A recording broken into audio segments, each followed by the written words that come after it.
हुआ है शहर, ले आए खाद बीज। हाँ भाई, लेके तो आया हूँ, पर क्या कहूँ, महंगाई इतनी हो गई है कि समझ में नहीं आता है कि खेती करे कैसे। फसल भी अच्छी नहीं होती है, ये दवाइयाँ नहीं डालूँ तो। कर्जा करके लाओ, कैसे भी लाओ, लाना तो पड़ेगा ही। और ये दवाई की दुकान का कर्जा तो ख़त्म होने का नाम नहीं लेता। लाना तो मुझे भी है, पर सब कुछ इतना महंगा है। कहाँ से लाऊं, किससे खरीदूं, किसके पास सही दामों में मिलेगा और क्वालिटी उत्पाद भी मिलेगा या नहीं। अपनी फसलों की सही दवाओं के लिए दूर दूर तक शहरों में जाना और दवाओं को लाना पड़ता है। फसलों के लिए दवाएं सही है या नहीं, ये जानकारी भी नहीं होती। फसलों की कटाई पर सही दाम मिलेंगे या नहीं, इन तमाम मुश्किलों से दूर होने के लिए आइए खेती बाड़ी केंद्र। खेती बाड़ी केंद्र एक ऑनलाइन सेवा केंद्र है जिससे आप अपने मोबाइल के द्वारा जुड़ सकते हैं, जहां आपको अपनी खेती के लिए सही प्रकार की दवाएं मिलेंगी, वो भी होलसेल मूल्य पर।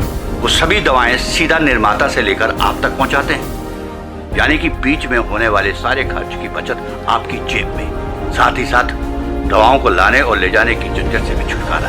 अपनी मुश्किलों को दूर करने के लिए आप खेती बाड़ी केंद्र पर एक मिस कॉल करें। खेती बाड़ी केंद्र का किसान मित्र आपसे तुरंत संपर्क करेगा और आपको सभी जरूरी जानकारी देगा। खेती बाड़ी केंद्र की फ्रेंचाइजी लेकर खेती बाड़ी मित्र बनिए और किसानों की सेवा कर देश की तरक्की में भागीदार बने। आज ही संपर्क करें नीचे दिए गए नंबर पर और खेती बाड़ी केंद्र से जुड़े। ये है खेती बाड़ी केंद्र ऐप। अच्छा, किसानों की सरदारी, उन्नत खेती बाड़ी। खेती बाड़ी केंद्र देश।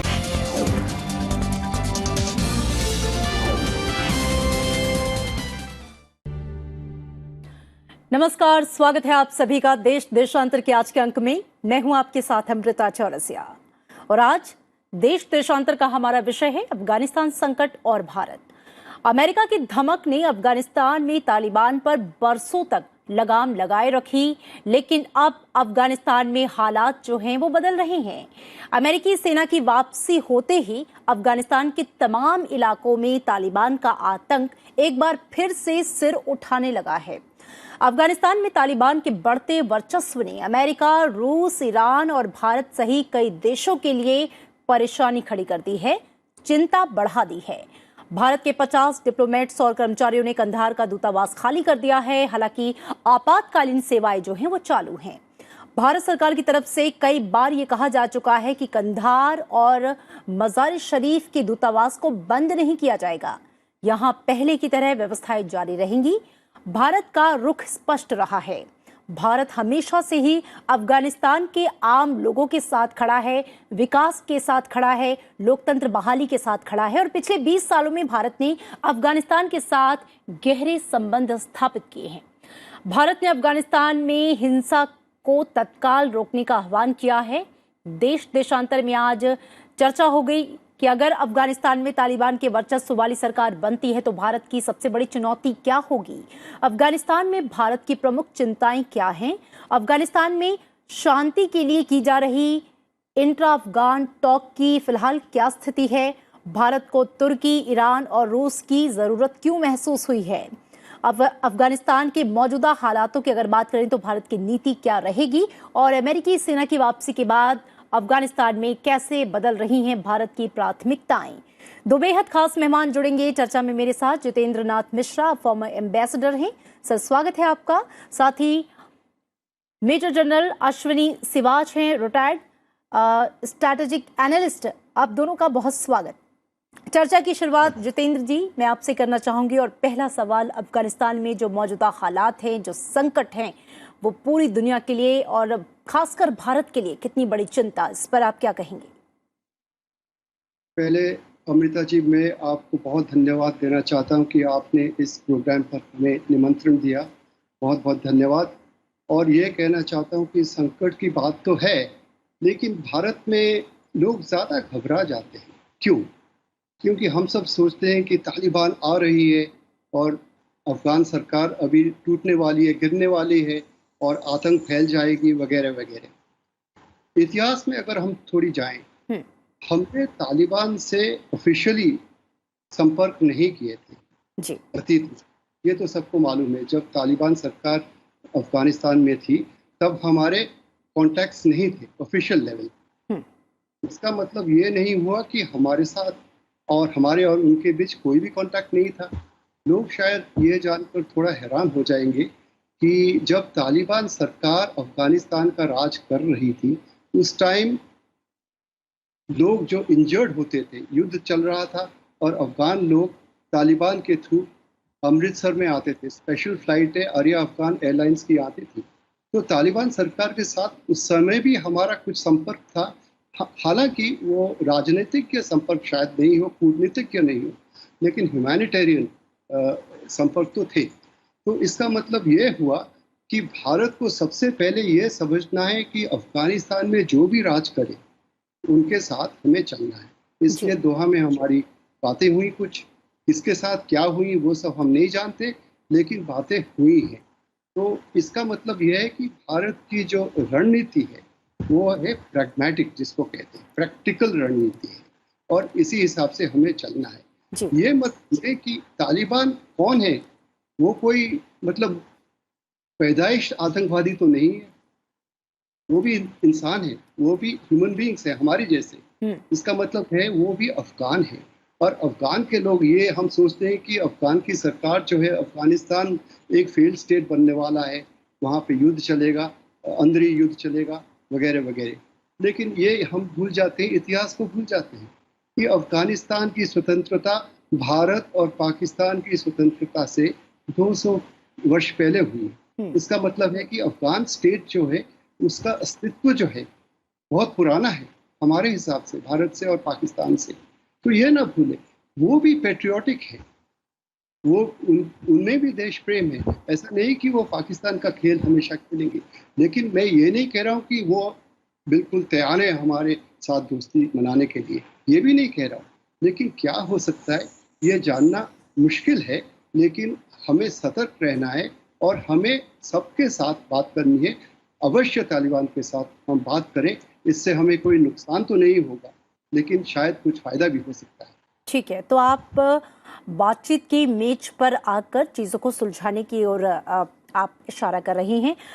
अश्विनी सर, मैं आपका रुख करना चाहूँगी। सवाल मेरा आपसे ये है कि तालिबान से अगर बातचीत करके समस्या का हल किया जा सकता है, तो जाहिर तौर पे मैं इंट्रा अफगान टॉक की बात करना चाहूँगी।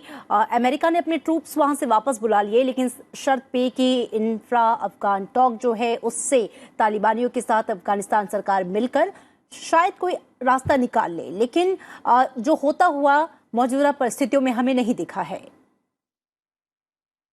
हाँ बिल्कुल, देखो अमृता, हुआ क्या है कि जो एक प्रकार पैकेज साइन हुआ था अमेरिका और तालिबान के बीच में फरवरी 2020 में, उसके अंदर ये बातचीत हुई थी कि वायलेंस लेवल रिड्यूस होगा और उसके बाद प्रिजनर ऑफ वार एक्सचेंज होंगे और बातचीत होगी तालिबान और अफगान गवर्नमेंट के आपस में। और किसी हद तक ये सोच विचार किया था कि अगर ये बातचीत वगैरह नहीं होती तो ये जरूरी नहीं है कि जो टाइम पीरियड दिया है अमेरिका ने निकलने का वो उसको फॉलो करेंगे। मगर जैसे ही जो बाइडेन आए और उनकी एडमिनिस्ट्रेशन आई तो उन्होंने अनाउंस कर दिया कि 11 सितंबर तक अमेरिकन ट्रूप्स निकल जाएंगे। तो एक प्रकार डेडलाइन नियुक्त कर दी और उसके ऊपर कोई कंडीशन नहीं लगाई।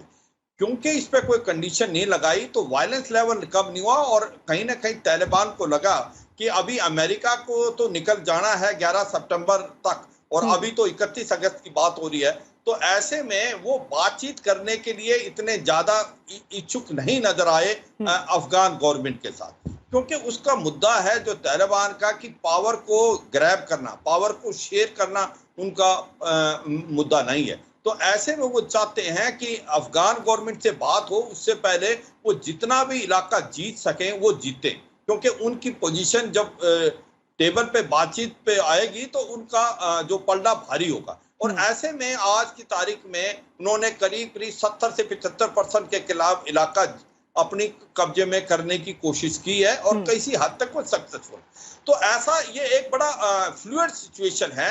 और जैसे एम्बेसडर साहब बता रहे थे, मैं उनकी बात से सहमत हूं, मगर मेरा थोड़ा सा नजरिया थोड़ा अलग है। वो इसलिए कि ये मैं समझता हूं कि अफगान गवर्नमेंट जो है वो एक प्रकार से उसके पास 4 लाख के करीब सैनिक हैं और तालिबान के पास 70 से 75 हजार हैं। ये अफगान की जो गवर्नमेंट है उसके जो आर्म फोर्सेज है वो अफगान के जो तालिबान के साथ लड़ सकती है, मुकाबला कर सकती है। और ये हम सोच रहे हैं कि वो 6 महीने में गिर जाएगी, शायद ऐसा ना हो, मगर उसके अंदर 2 शर्तें हैं। एक तो उनको फाइनेंशियल एड चाहिए और दूसरा उनको एयर सपोर्ट चाहिए। अगर अमेरिका एक प्रकार से कोई ना कोई अपनी बेस बनाता है या पाकिस्तान में या सेंट्रल एशियन स्टेट में, या वो अपने एयरक्राफ्ट कैरियर ग्रुप को समुद्र में रखता है और एयर सपोर्ट देता है, तो मुझे लगता है कि तालिबान का मुकाबला कर पाएगी अफगान की आर्म फोर्सेस। अगर ऐसा नहीं होता तो फिर बड़ा मुश्किल होगा, क्योंकि जिस प्रकार से अभी तालिबान बढ़ रहा है उस समय ऐसा लगता है कि सिचुएशन कोई अच्छी नहीं है अफगान गवर्नमेंट के लिए। स्पेशली 2-3 चीजें हुई हैं जिसको हमने बड़े ध्यान से देखना है। जैसे आपको पता है कि 34 प्रोविंस हैं अफगानिस्तान में, 400 से ज्यादा डिस्ट्रिक्ट हैं और पॉपुलेशन इनकी जो है 42% पश्तून है और 27% ताजिक हैं, 9% उज्बेक हैं, 8% हजारा है। तो ये जो पश्तून का ही ज्यादा तालिबान के अंदर है, बाकी जो ताजिक वगैरह है वो नॉर्थ और नॉर्थ वेस्ट में। हुआ क्या है, कुछ एक समय में क्या किया है तालिबान ने, जो इलाका ताजिकिस्तान और उज्बेकिस्तान और तुर्कमेनिस्तान के साथ लगता है, जो वहां से ट्रेड रूट के लिए चेक पॉइंट है, उनका अभी उन्होंने कब्जा कर लिया है। और ये भी अभी सुनने में आया दोबारा जो तालिबान की फौज थी उसने अटैक किया है और उनको कब्जा किया है, मगर अफगान की फौज ने भी दोबारा ट्राई की है उसको लेने के। कहने का मतलब वो ट्रेड रूट लेने का है, जो पैसा आता है अफगान गवर्नमेंट को वो पैसा भी अभी तालिबान के पास जाना होगा, क्योंकि वो चेक पॉइंट। इसी प्रकार उन्होंने जो ईरान के साथ ट्रेड रूट के जो चेक पॉइंट है वो भी तालिबान ने अपने कब्जे में कर लिए हैं, ऐसा सुनने में आया। ऐसे में क्या होगा कि जो फाइनेंशियली है फिर ये अफगान गवर्नमेंट चोक हो जाएगी। और दूसरा एक बड़ा इंपॉर्टेंट मुद्दा क्या हो रहा है कि आज की तारीख में जो पाकिस्तान है वो एक नेगेटिव रोल प्ले कर रहा है, और मुझे लगता है Pakistan is not part of solution, it is a part of problem. और वो अफगान तालिबान को उकसा रहा है। उसको ये नहीं पता अगर तालिबान आएगा तो उसको भी कुछ नुकसान है, मगर आज की तारीख में पाकिस्तान किसी हद तक नेगेटिव रोल प्ले कर रहा है, क्योंकि वो एक ही उसका मुद्दा है, किसी तरीके से तालिबान आए और भारत का कोई भी वहां रोल ना हो। तो इसलिए भारत को एक चिंता का विषय है और भारत को सोचना है कि वो अपने जो इंटरेस्ट को कैसे गार्ड करेगा। अगर आपको तो मैं बताता हूँ, नहीं तो आगे बताएंगे। बिल्कुल, आगे आप इससे चर्चा करेंगे कि भारत अपने इंटरेस्ट को वहां पर कैसे गार्ड करेगा। जितेंद्र जी, जैसा कि आपने पहले भी कहा कि बातचीत की मेज पर आकर समस्याओं को सुलझाना बेहतर है। तालिबानी भी अफगान हैं आखिरकार। मेरा सवाल ये है आपसे कि आखिरकार तालिबान चाहता क्या है? अफगानिस्तान में जो इंट्रा अफगान टॉक जिसकी हम बात कर रहे थे उसका अभी कोई बहुत ज़्यादा पॉजिटिव आउटकम आता हुआ दिख नहीं रहा। और जैसा कि शिवाज जी भी कह रहे थे कि जो तालिबानी है उनका जो रवैया है अभी तक का वो पावर को ग्रैब करने का है, ना कि शेयर करने का। वो बातचीत की मेज पर आकर चीज़ों को सुलझाने में अभी तक जो उनका रवैया दिखा है वो कहीं से भी पॉजिटिव नज़र नहीं आता है। ऐसी स्थिति में ये एक बड़ी चिंता का विषय है, न सिर्फ भारत के लिए, विश्व समुदाय के लिए, कि किस तरीके से वहां पर तालिबान के बढ़ते वर्चस्व को रोका जाए। देखिए, क्या चाहते हैं वो लोग ये कहना बहुत कठिन है, लेकिन क्या हो सकता है और क्या शायद होने वाला है उस विषय पर जरा चर्चा करें। तालिबान अवश्य चाहेगी कि हम अफगानिस्तान में पूरा राज करें, हम पावर शेयर न करें। मानिए ऐसा हो गया तो क्या होगा? क्या तालिबान जो उनकी जो एजेंडा है इमारत स्थापित करने की दोबारा, क्या वो हो पाएगी? होगी, अफगानिस्तान के अंदर होगी। मतलब अंदर ही उनकी पॉलिसी जो है, इंटरनल पॉलिसीज हैं, शायद वो करेंगे। और जो कठिनाइयाँ अफगान के लोगों के लिए पहले भी थी, इसकी वजह से महिलाओं के लिए, शिक्षा के लिए वगैरह वगैरह, वो ज़रूर होगा। लेकिन क्या वो विदेश में वो कर पाएंगी? इसका मतलब है कि उनकी जो फॉरेन पॉलिसी, विदेश नीति है, क्या वो ऐसी होगी कि फंडामेंटलिस्ट एमिराती इस्लामिक एमिरेट के हिसाब से होगी? मुझे नहीं लगता है वो हो पाएगी, क्योंकि अभी जो अवस्था है वो बदल चुकी है। हम 1990s में नहीं है। और देखिए, इसमें जो बाहरी देशों की जो पॉलिसियां हैं, उनकी जो दृष्टिकोण है उसको समझना बहुत ज़रूरी है। क्या कोई भी देश है दुनिया में जो चाहता है कि वहाँ पे इमारत हो? मेजर कंट्रीज में अमेरिका नहीं चाहती है, रूस नहीं चाहता, और चीन तो चाहता नहीं है, क्योंकि उनका चाइना पाकिस्तान इकोनॉमिक कॉरिडोर वो अगर डिस्टेबलाइज हो गया अफगानिस्तान में, और उइगुर में उइगुरों का भी प्रॉब्लम है, उनका निजी प्रॉब्लम है मुस्लिम्स का, तो वो नहीं चाहेंगे कि फंडामेंटलिस्ट पॉलिटिक्स वहाँ फैले और उधर भी फैले। और यूरोपियन यूनियन भी नहीं चाहती है। सब पे स्पष्ट कर दिया, भारत तो अवश्य नहीं चाहती है। क्या ईरान चाहती है? ईरान ने इस पे खास उनका जो उनकी नजरिया है शिया माइनॉरिटी पे है। The security of the Shias is उनके लिए बहुत ज़रूरी है। और तुर्की जो है वो चाहती है कि वो इस्लाम का लीडर बने, मुस्लिम वर्ल्ड इस्लामी देशों का लीडर बने। क्या वो इमारत होने से होगा? नहीं। तो ये जो अंतर्राष्ट्रीय स्थिति जो है उसमें समझना बहुत ज़रूरी है। और जनरल साहब ने बड़ी अच्छी बात कही, जैसे कि उनको सपोर्ट चाहिए, सेना भी उनके पास कम है, जनरल साहब ने कहा, गवर्नमेंट के पास ज़्यादा सेना है। तो मैं नहीं कह रहा हूँ, मैं तो कभी नहीं कहूँगा कि गवर्नमेंट पूरी गिर जाएगी, शायद कुछ हिसाब से पावर शेयरिंग भी हो जाए, और ये सब अभी अनिश्चित है, हम नहीं जानते क्या होने वाला है। और एक बात कही जनरल साहब ने, बड़ी अच्छी बात, पाकिस्तान इज़ अ प्रॉब्लम है भारत के लिए, पाकिस्तान हमेशा प्रॉब्लम होगा। मैं अपने पाकिस्तानी दोस्तों को पूछना चाहता हूँ, आपने स्ट्रेटेजिक डेप्थ के बारे में कभी 1971 से पहले तो कभी बात नहीं हुई, जब अफगानिस्तान एक स्वतंत्र देश था, और 1971 के बाद क्यों बातें हो रही है स्ट्रेटेजिक डेप्थ, और भारत को अफगानिस्तान में हटाने की क्यों बात हो रही है? इसलिए कि पाकिस्तान बदला चाहता है भारत से। ईस्ट पाकिस्तान हार गए, बांग्लादेश बन गया, तो उनकी जो थिंकिंग है, सोचने की धारा है कि भारत को किसी तरह जितनी घायल कर सकते करें, इसीलिए वो स्ट्रेटेजिक डेप्थ की बात करें। पहले वो सब नहीं था, ये जाहिर है। और हम क्यों मानेंगे? क्योंकि अगर इतिहास को हम पढ़ें, मैं थोड़ा इतिहास में जाऊंगा जी, पिछले 2500 वर्षों से, मैं कहूँगा कि 2500-3000 वर्षों से पहले ईरान ने आक्रमण किया, साइरस डेरियस, उनके ज़माने में पंजाब ईरान का हिस्सा बन गया। अगर अफगानिस्तान में एक बहुत शक्तिशाली पावर बने जो कि भारत के खिलाफ है, या वहाँ इंस्टेबिलिटी हो, ये भारत के लिए बहुत खतरे की बात है। पाकिस्तान कैसे कह सकता है कि भारत का इसमें रोल ही नहीं है? हमारा रोल है, होगा और होता रहेगा, लेकिन किस हिसाब से हम उसको निभाएंगे, ये बहुत सोचना जरूरी है, और ये संकट का समय है। बिल्कुल बिल्कुल, ये संकट का समय है। सुभाष जी, भारतीय विदेश मंत्री एस जयशंकर ने भी कहा कि अफगानिस्तान में कौन शासन करता है ये उनका अपना वैध पहलू है, लेकिन जो भारत का जोर है, या जो भारत चाहता है कि वहां पर हिंसा ना हो, और हिंसा का जो हो रही है उसका समाधान जरूरी है। लेकिन साथ ही उन्होंने ये कोट जरूर किया कि अफगानिस्तान में जो कुछ हो रहा है भारत उसे नजरअंदाज नहीं कर सकता। मैं समझना चाहूंगी कि विदेश मंत्री के इस कथन से भारत की जो स्ट्रैटेजी है वो किस ओर जा रही है, क्या इंगित करती है? देखो, अमृता इसको जाहिर करती है कि आज की जो हालात है अफगानिस्तान में बहुत जल्दी से चेंज हो रही है, और भारत इसमें अभी कोई डायरेक्टली इन्वॉल्व नहीं हो सकता, ना उसके ऊपर कोई इम्पैक्ट कर सकता, मगर भारत को उसकी जो सिचुएशन को समझना है। इसका मतलब ये है कि अगर मान लो वायलेंस लेवल वहाँ बढ़ गया है, कम होना चाहिए, हम चाहते कम हो, मगर हमारे चाहने से तो कुछ नहीं होगा।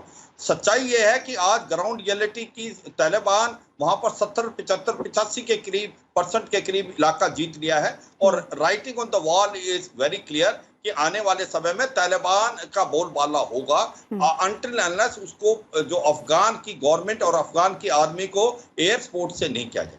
तो वो कहने का ऐसा लगता है कि हमें प्रैक्टिकल होना चाहिए। मान लो कल को तालिबान आ जाता है किसी रूप में, या तो वो बिल्कुल अकेला या कोई पावर शेयर करता है, तो हमारे तालिबान के साथ संबंध होने चाहिए, क्योंकि हमें रेलेवेंट रहना है। हमें यह सोचना है, भारत ने $3 बिलियन की इन्वेस्टमेंट की है अफगानिस्तान में। हमने Salma dam, parliament, bridges, road, सड़कें और इलेक्ट्रिसिटी, और उसके बाद हमने मेन रेलवे ट्रैक बनाए। तो ऐसे में ऐसा तो नहीं है कि हमारी पूरी इन्वेस्टमेंट जीरो हो जाएगी अगर हमारे तालिबान के साथ कोई रिश्ते नहीं और तालिबान आ जाता है।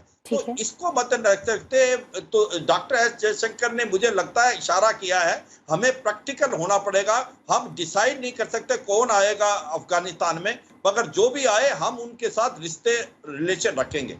अगर तालिबान आता है तो भी हम उसके साथ बैक चैनल डिप्लोमेसी से, मुझे लगता है, हमने अपने रिश्ते खोल लिए, स्पेशली वो तालिबान जिनका अड्डा पाकिस्तान में नहीं है और जो कि मिलनसार है, उन तालिबान के साथ हमने रिश्ते खोल दिए। मेरा मतलब यह है कि सबसे ज्यादा प्रॉब्लम इसके अंदर आएगी, एक तो पाकिस्तान और एक कहीं ना कहीं चीन भी कुछ नेगेटिव रोल प्ले करेगा। क्योंकि चीन जो है, मैं समझता हूं दो बातें, क्योंकि चीन का जो को पता है अगर तालिबान आता है और तालिबान अगर कोई उसको एक प्रकार विश्वास नहीं दिलाता तो उसको जो ईस्ट तुर्किस्तान इस्लामिक मूवमेंट है उसका डर है कि वीगर मुसलमान जो हैं जिनको वो कंसंट्रेशन कैंप में डाल के रखा है और जो रेडिकलाइज हो सकते हैं, तो उससे उसको बड़ा डर है कि कहीं ऐसा ना हो ये ईस्ट तुर्कमेनिस्तान इस्लामिक मूवमेंट दोबारा सिंजांग प्रोविंस में ना आ जाए। मगर उसको ये तालिबान एक प्रकार से विश्वास दिला रहा है चीन को कि हम ऐसा नहीं होने देंगे, क्योंकि चीन को मालूम है कि जो 6 सिल्क रूट हैं जो कि सिंजांग से जा रहे हैं, उनमें से जो 4 हैं वो उसी सिंजांग प्रोविंस से हैं, और इसलिए उसको चाहिए शांति, और इसलिए चाहिए कि एक प्रकार से अफगानिस्तान का जो तालिबान है वो प्रॉमिस करे कि हम ये ईस्ट तुर्कमेनिस्तान इस्लामिक मूवमेंट को नहीं होने देंगे। दूसरा, कहीं ना कहीं चीन जो है एक अपॉर्चुनिटी देख रहा है, क्योंकि चीन को पता है कि जो चाइना पाकिस्तान इकोनॉमिक कॉरिडोर बनाया है उसको वो पाकिस्तान से अफगानिस्तान ले जाना चाहता है और फिर वो लेना जाना चाहता है ईरान के अंदर और फिर मेडिटेरियन में, तो वो भी उसका है। तीसरा, उसको लगता है कि जितने इसके पास मिनरल रिसोर्सेज हैं अफगानिस्तान में वो बहुत ज्यादा है, जैसे गोल्ड भी है, कोल भी है, लिथियम भी है, गैस भी है और पेट्रोलियम भी है। तो ऐसे में उसको बड़ा अपॉर्चुनिटी होगी, इन्वेस्टमेंट करता है और उसके बाद डीप पॉकेट्स है, तो वो चाहता है कि इसको इन्वेस्टमेंट करे। तो ऐसे में जो चीन वो अपना इंटरेस्ट देख रहा है और सभी देश अपना इंटरेस्ट देख रहे हैं, इसमें कोई शक और सवाल नहीं। मगर भारत अगर ईरान के साथ और रूस के साथ मिलके काम करता है अफगानिस्तान में, तो भारत अपना इंटरेस्ट एक प्रकार से देख सकता है। वो रीजन इसके हैं क्योंकि भारत और रूस के संबंध बहुत अच्छे हैं, दोनों चाहते हैं शांति आए, कि अगर वहां पर एक प्रकार से कंफ्यूजन आएगी या लड़ाई जैसा माहौल होगा, ना रूस के लिए बेटर है ना भारत के लिए, क्योंकि रूस के जो ये पुरानी सेंट्रल एशियन स्टेट हैं जो पहले रूस का हिस्सा होती थी एज ए सोवियत यूनियन, वो नहीं चाहता कि उनके अंदर इंसर्जेंसी आए, तो वो स्टेबिलिटी चाहते हैं। इसी प्रकार से ईरान भी किसी हद तक वो अपने जो शिया पॉपुलेशन हजारा है उनका प्रोटेक्शन चाहता है, वो भी चाहता है कि शांति रहे अफगानिस्तान में। तो भारत अगर रूस और स्पेशली ईरान के साथ मिलके, मुझे लगता है कंस्ट्रक्टिव रोल प्ले कर सकता है अफगानिस्तान में, और बदलते हुए हिसाब से देख रहा है भारत की क्या सिचुएशन है। उसको लग रहा है कि अगर तालिबान का पलड़ा बड़ा भारी है और हो सकता है तालिबान किसी भी रूप में, या तो वो शेयर करके या वो अकेला आता है, तो भारत के रिश्ते उसके साथ खुले होने चाहिए। और इसलिए भारत ये कोशिश कर रहा है बैक चैनल डिप्लोमेसी से तालिबान जो कि एक प्रकार से जिनका बेस पाकिस्तान में है उनके साथ अपने संबंध खोल के रखे और रेलेवेंट रहे, क्योंकि भारत के लिए अफगानिस्तान एक बहुत इंपॉर्टेंट है। भारत ने बहुत हैवी इन्वेस्टमेंट की है और भारत के पीपल टू पीपल कॉन्टैक्ट बहुत इंपॉर्टेंट है। बिल्कुल, भारत का एक भारी निवेश, और जैसा कि आपने कहा कि भारत के काफ़ी इंटरेस्ट भी हैं। जितेंद्र जी, मैं आपसे ये समझना चाहूँगी कि भारत लोकतंत्र को वहाँ स्थापित और लोकतंत्र की तरक्की अफगानिस्तान में, साथ ही विकासात्मक कार्य जो हैं जो भारत के द्वारा भी वहाँ पर किए जा रहे हैं, उसके अलावा महिलाओं की आज़ादी और उनके लिए काम जो भारत जिस तरीके से वहाँ पे कर रहा है, जो संकेत मिल रहे हैं कि तालिबान का अगर वर्चस्व होता है तो ऐसे में भारत की इन कोशिशों पर लगता है आपको पानी फिरेगा, और ये कितना संभव हो पाएगा कि तालिबान वार्ता की मेज पे बैठे और जो संबंध है वो आगे उस तरीके से ही बढ़े जैसा भारत अब तक करता आया है। और इसके लिए किस स्ट्रैटेजी के साथ चलने की जरूरत होगी? मैंने उसका शायद थोड़ा सा उत्तर दे दिया, क्योंकि अफगानिस्तान में अंदर तालिबान ऐसी चीज़ें करेंगी, ऐसी पॉलिसीज निभाएंगी जिससे और महिलाओं को नुकसान होगा, बच्चों को नुकसान होगा, शिक्षा में नुकसान होगी, और वो अपने कुछ कानून कायदे जो बहुत पुरखों का है, इस्लाम का है, वो उसमें ज़बरदस्ती फिर स्थापित करना चाहेंगे अफगानिस्तान के अंदर। लेकिन वो उसको क्या फैलाएंगे, वो अपनी जो फिलॉसफी है, अपनी आइडियोलॉजी बाहर फैला सकेंगे। मैंने उसका उत्तर दे दिया है कि अभी अंतर्राष्ट्रीय वातावरण ऐसा है कि वो ज़्यादा मुश्किल होगा। इसलिए मैं कहूँगा कि देखिए, तालिबान हमारे लिए जो एग्जिस्टेंशियल प्रॉब्लम है वह इसलिए है कि पहले जो उन्होंने किया था, कश्मीर में मुजाहिदीन आ गए 1990 में, जो सब घटनाएं हुई कश्मीर में, उसके बाद हमें सब मालूम है। लेकिन ऐसा, इसका मतलब यह नहीं कि भारत बिल्कुल पैरालाइज है। भारत, जैसे कि जनरल साहब ने कहा, हमें रूस और ईरान के साथ मिलके हमने किया था नॉर्दर्न अलायंस, हमने किया था, और ये सब सबको मालूम है। मैं उसके बारे में ज़्यादा नहीं बताना चाहता, क्योंकि कुछ और एक देश भी उसमें शामिल था। भारत ने किया था और मिलिट्री मदद भी दी थी नॉर्दर्न अलायंस को, और आखिर में नॉर्दर्न अलायंस जीत गई। तो शायद अगर मैं तालिबान होता, मुझे इस बात का ये भी एहसास होता कि भारत जैसे देश सिर्फ देखने के लिए नहीं है, कुछ करने के लिए भी है, कुछ करने में उनमें दम है, हिम्मत है। जहाँ तक डेवलपमेंट प्रोजेक्ट्स की बात है, मैं आपकी बात बिल्कुल मानता हूँ कि अमृता जी की महिलाओं की उनके कंडीशंस में सुधार के लिए, सोशल कंडीशंस के लिए हमारी सारी जो प्रोजेक्ट्स हैं अफगानिस्तान में, वो सब अफगानिस्तान के आम लोगों के लिए, उनके हित में। अभी कोविड के टाइम में हमने दवाइयाँ भेजी और हमने राइस भेजी है, चाबा पोर्ट अब चालू हो गया। अच्छा, एयर फ्रेट कॉरिडोर भी हमने शुरू किया। तो पाकिस्तान इसमें शामिल नहीं है, हमें रोकना चाहती है हर किस्म के, हर तरह। तो हमने इससे रास्ता निकाला है, समुद्री रास्ता निकाला है, और वहाँ जो कनेक्टिविटी प्रोजेक्ट है, ये सब इसलिए है कि भविष्य में शायद तालिबान ये समझ जाए कि भारत हमारे खिलाफ नहीं है। भारत ने तालिबान का विरोध इसलिए किया कि तालिबान ने भारत का विरोध किया, हमारा उनसे नहीं हो सकता।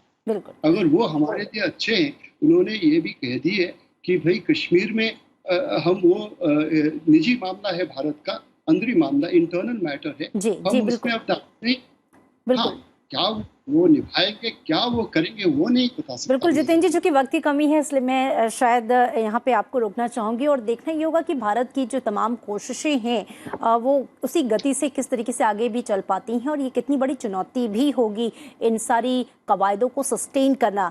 कार्यक्रम चूंकि अब समाप्ति के छोर पे है, जाते जाते अश्विनी जी एक क्लोजिंग कॉमेंट के साथ में चाहूंगी आप अपनी बात रखें, फिर हम कार्यक्रम को समाप्त करेंगे। या अमृता, 2-3 हैं कंसर्न भारत के लिए। एक तो ये है कि जो 3 से 4 हजार लश्कर तोबा और जैसे मोहम्मद के आतंकवादी जो हैं, वो अभी अफगानिस्तान में तालिबान के साथ लड़ रहे हैं, अमेरिकन और नेटो ट्रुप्स के साथ और अफगान के ट्रुप्स के।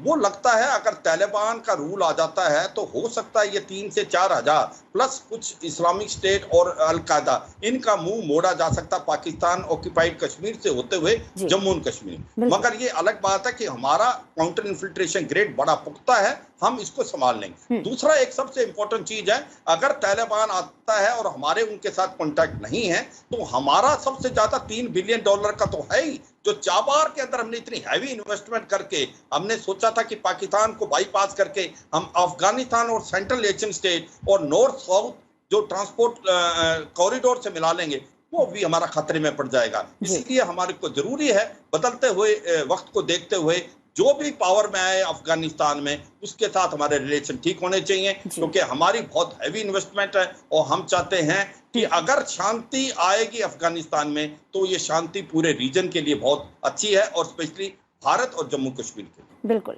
बहुत शुक्रिया आप दोनों खास मेहमानों का इस चर्चा में शामिल होने के लिए और बहुत ही महत्वपूर्ण बातें साझा करने के लिए। शुक्रिया आप दोनों खास मेहमानों का। तो कुल मिला के जैसा कि हमारे दोनों ही खास मेहमानों ने कहा कि मौजूदा बदली हुई परिस्थितियों में भारत किस तरीके से अपनी रणनीति बनाता है, चूँकि भारत का कई महत्वपूर्ण जो इंटरेस्ट है अफगानिस्तान में वो है ही एक भारी निवेश है, और उस सारी चीज़ों को लेते हुए आगे बढ़ते हुए भारत किस तरीके से अपनी रणनीति बनाता है ये देखना बेहद महत्वपूर्ण होगा। आज की चर्चा में फिलहाल देश देशांतर में इतना ही। दीजिए इजाजत, नमस्कार।